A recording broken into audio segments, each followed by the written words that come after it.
आज हम सीखेंगे टेबल ऑफ अथॉरिटी के बारे में। तो हम अपने कंटेंट में मार्क सिटेशन कैसे लगा सकते हैं और उसका टेबल कैसे क्रिएट कर सकते हैं। इसके लिए मैं यहाँ पे एक पैराग्राफ ले लेता हूँ, equal to RAND rand command लगा के करीब करीब 100 पैराग्राफ ले लेते हैं। यहाँ पे इस तरीके से मैंने पैराग्राफ लिए है, जहाँ पे मेरे पास 9 पेज टोटल यहाँ पे आ चुके हो। 9 पेज पे मेरे पास कुछ न कुछ टेक्स्ट यहाँ पे है।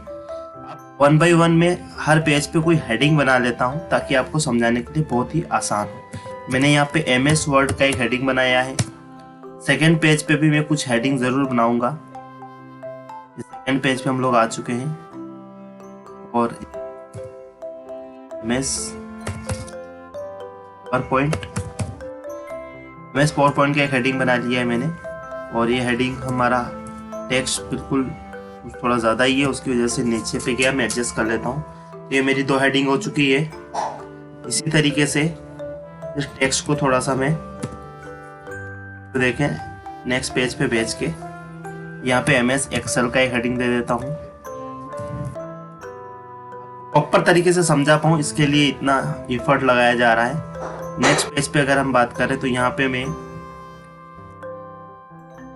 टायर लिख लेता हूँ, टायर। और नेक्स्ट पे मैं ऑयल लिख लेता हूँ, ऑयल। सोच रहे होंगे टॉपिक से हट गए, टॉपिक से नहीं हटे हैं, आपको प्रॉपर समझा पाए इसके लिए मैं ये एग्जांपल दे रहा हूँ। मैंने हेडिंग दी है इस पेज की। इसी तरीके से मैं पेज पे और कुछ हेडिंग दे लेता हूँ। यहाँ पे सीट कवर,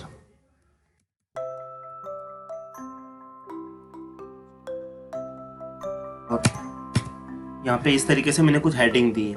यानी कि आपने देखा होगा मैंने डॉक्यूमेंट में अलग अलग कैटेगरी की कुछ हेडिंग्स यहाँ पे इंसर्ट कराई है।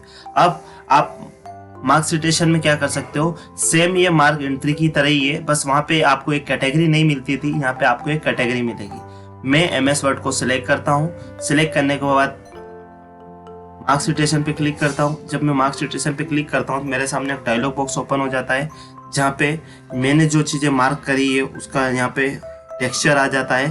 साथ साथ में एक कैटेगरी मेरे सामने आती है कि ये क्या, इस टेक्स्ट को आप किस कैटेगरी में रखना चाहते हैं। तो मैं यहाँ पे ये जो टेक्स्ट है कंप्यूटर से रिलेटेड कोई टेक्स्ट है तो मैं उसको कंप्यूटर कैटेगरी के अंदर में रख लेता हूँ और मार्क पे क्लिक कर देता हूँ।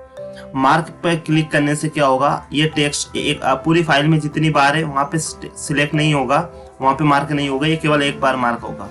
और अगर आप ऑल मार्क पे क्लिक कर देंगे तो पूरी फाइल में अगर 100 बार भी ये टेक्स्ट आया है तो ये एक साथ मार्क हो जाएगा। यही डिफरेंस होता है। उसके बाद में मैंने इसको एंट्री दे दी है। सेकंड पेज पे जो मेरा टेक्स्ट है उसको भी मैं एंट्री दूंगा। मैंने सिलेक्ट किया, सिलेक्ट देने के बाद मार्क सिटेशन पे क्लिक किया, इसको भी मैं कंप्यूटर से की कैटेगरी में रख लेता हूँ, मार्क कर लेता हूँ, क्लोज करता हूँ।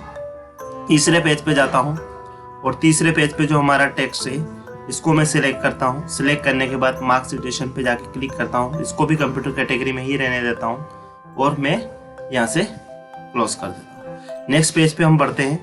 नेक्स्ट पेज पे कुछ अलग कैटेगरी का आपको टेक्स्ट देखने को मिल रहा है। ये टायर है, इसको मैं किसी और कैटेगरी के अंदर में ऑटो पार्ट्स की कैटेगरी में देख लूंगा। अगर आपका कोई कैटेगरी यहाँ है तो ठीक, नहीं तो आप किसी कैटेगरी से रिप्लेस भी कर सकते हो।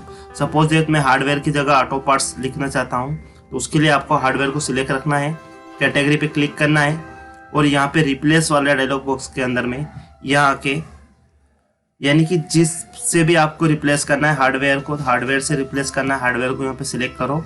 उसके बाद में यहाँ ऑटो पार्ट्स मैंने लिख लिया है और रिप्लेस आप प्रेस करिए। यहाँ पे एक बार क्लिक करने के बाद ओके करिए तो आपका रिप्लेस हो चुका है। जो भी आपका हार्डवेयर सेक्टर था वो आपका ऑटो पार्ट्स में कन्वर्ट हो चुका है। ऑटो पार्ट्स को आप मार्क करिए। उस कैटेगरी में डालने के बाद आपने मार्क करना है। मार्क करने के बाद उसको क्लोज कर दीजिए। ये आपने टायर को भी सिलेक्ट कर लिया है और उसको ऑटो पार्ट्स की कैटेगरी में रख दिया है। ऑयल को भी मैं ऑटो पार्ट्स की कैटेगरी में रख देता हूँ। ऑयल को मैंने सिलेक्ट किया। सिलेक्ट करने के बाद इसको ऑटो पार्ट्स की कैटेगरी में रख के मार्क कर लेता हूँ और क्लोज कर देता हूँ। तो ये कुछ एग्जांपल्स थे।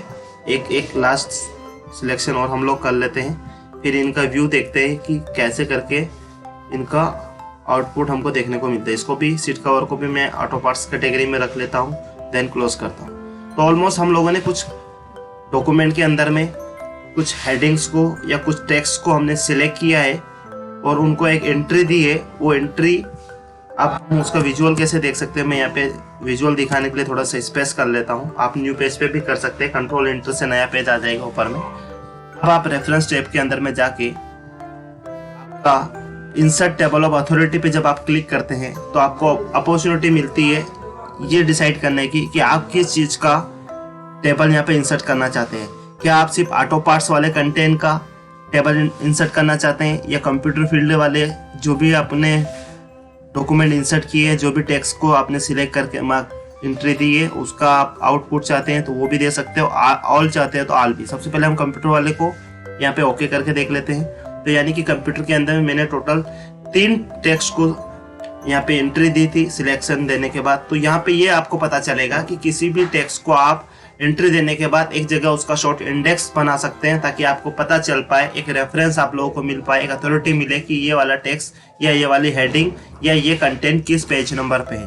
तो इसकी वजह से आप ये कर सकते हो। कंट्रोल जेड करता हूँ, उसके बाद में अगली जो आपकी कैटेगरी थी उसको मैं इंसर्ट कराता हूँ, ऑटो पार्ट्स वाली कैटेगरी को। कंटेंट है, ये कंटेंट आपका किस पेज नंबर पे यहाँ पे आप शो करा चुके हैं। फिर कंट्रोल जेड करता हूँ और अगर आप ऑल पे क्लिक करेंगे तो जितने भी सारी आपने एंट्री दी है वो सारी एंट्री आ जाएगी प्रॉपर हेडिंग के साथ, कैटेगरी के साथ। बिल्कुल टेबल ऑफ कंटेंट की तरह ही काम करते हैं। वहाँ पे आपको हेडिंग सिलेक्ट करना होता है, यहाँ पे आपको कैटेगरी सिलेक्ट करना होता है, लेकिन उसके अंदर में जो भी कंटेंट है आप पेज नंबर पे शो करा सकते हो इस तरीके से। उम्मीद है आपको मार्क्स सिचुएशन समझ में आया होगा। अगर वीडियो अच्छी लगी है तो प्लीज़ वीडियो को लाइक कर दीजिए। चैनल अभी तक सब्सक्राइब नहीं किया है तो आप सब्सक्राइब कर लीजिए, ताकि जब भी अगली वीडियो मिले आपको नोटिफिकेशन तुरंत मिल जाए। तो चलिए लेते हैं आप लोगों से विदा, मिलते हैं किसी अगले वीडियो के अंदर में। तब तक के लिए wish you all the best, thank you, take care.